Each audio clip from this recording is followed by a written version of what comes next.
എല്ലാവർക്കും എൻ്റെ പുതിയൊരു വീഡിയോയിലേക്ക് സ്വാഗതം. ഇന്ന് ഞാനിവിടെ തയ്യാറാക്കാൻ പോകുന്നത് വൻപയറും മത്തങ്ങയും വെച്ചിട്ടുള്ള ഒരു എരിശ്ശേരിയാണ്. നമുക്ക് എങ്ങനെയാണിത് തയ്യാറാക്കുന്നതെന്ന് നോക്കാം.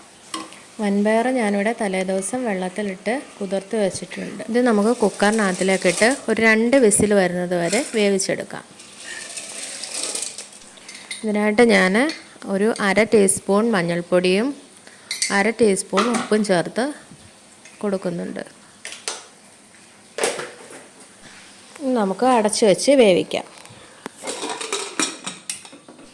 അതിനുശേഷം നമുക്ക് മത്തങ്ങ ഒന്ന് കട്ട് ചെയ്തെടുക്കാം. മത്തങ്ങ ഞാനിവിടെ നന്നായിട്ട് കട്ട് ചെയ്ത് കഴുകി എടുത്തിട്ടുണ്ട്. അതിലേക്ക് ശകലം വെള്ളം ഒഴിച്ച് നമുക്ക് അതും വേവാൻ വേണ്ടിയിട്ട് വെക്കാം. ഇതിലേക്ക് 2 പച്ചമുളക് കീറി ഞാൻ ഇട്ട് കൊടുക്കുന്നുണ്ട്. അതിനുശേഷം ഇതിലേക്ക് നമുക്ക് ഒരു 1/2 ടീസ്പൂൺ മഞ്ഞൾപ്പൊടി ഇട്ട് കൊടുക്കാം. അതിനുശേഷം ഒരു 1/2 ടീസ്പൂൺ മുളക് പൊടി ഇട്ട് കൊടുക്കുന്നുണ്ട്. അതിനുശേഷം നമുക്കിതും അടച്ചു വെച്ച് നന്നായിട്ട് വേവിച്ചെടുക്കാം. ഞാനിവിടെ നന്നായിട്ട് വേവിച്ചെടുത്തിട്ടുണ്ട്. മത്തങ്ങയൊക്കെ നന്നായിട്ട് ഇവിടെ വെന്ത് കിട്ടിയിട്ടുണ്ട്. നമുക്കിനി ഇതിലേക്ക് വേവിച്ച് വെച്ചിരിക്കുന്ന പയർ ചേർത്ത് കൊടുക്കാം. നമുക്ക് ആവശ്യത്തിനുള്ള പയർ ഇതിലേക്ക് ചേർത്ത് കൊടുക്കാം.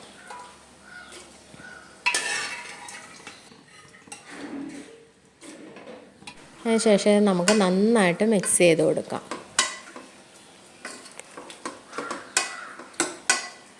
അതിനുശേഷം നമുക്ക് അരപ്പ് തയ്യാറാക്കാനായിട്ട് ഞാനിവിടെ തേങ്ങയും 1/2 ടീസ്പൂൺ ജീരകവും ഒരു 3 വെളുത്തുള്ളി എടുത്തിട്ടുണ്ട്. നമുക്ക് നന്നായിട്ട് അരച്ചെടുക്കാം.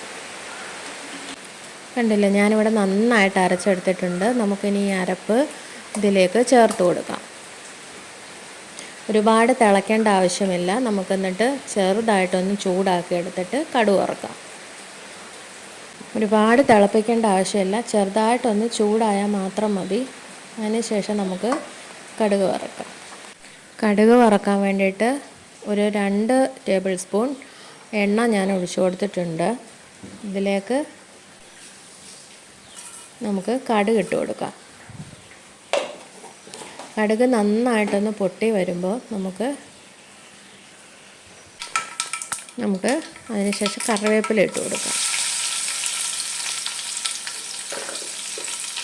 അതിനുശേഷം നമുക്ക് വറ്റൽമുളക് ഇട്ട് കൊടുക്കാം. വറ്റൽമുളക് ഞാനിവിടെ പൊടിച്ച് വെച്ചിട്ടുള്ളതാണ് ഇട്ട് കൊടുത്തത്. മുറിച്ചായാലും കുഴപ്പമില്ല. അതിനുശേഷം നമുക്ക് വറക്കാൻ വേണ്ടിയിട്ടുള്ള തേങ്ങ ഞാനിവിടെ ഒരു 2 ടേബിൾ സ്പൂൺ തേങ്ങയാണ് എടുത്തിട്ടുള്ളത്. നമുക്ക് നന്നായിട്ടൊന്ന് വറുത്തെടുക്കാം. കണ്ടില്ലേ, ഞാനിവിടെ നന്നായിട്ട് തേങ്ങ വറുത്തെടുത്തിട്ടുണ്ട്. നമുക്കിനി ഇത് കറിയിലേക്ക് ചേർത്ത് കൊടുക്കാം.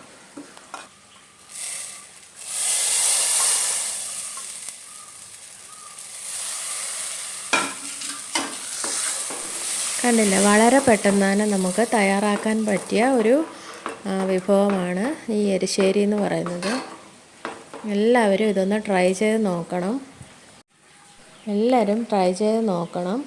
സബ്സ്ക്രൈബ് ചെയ്യണം, സപ്പോർട്ട് ചെയ്യണം.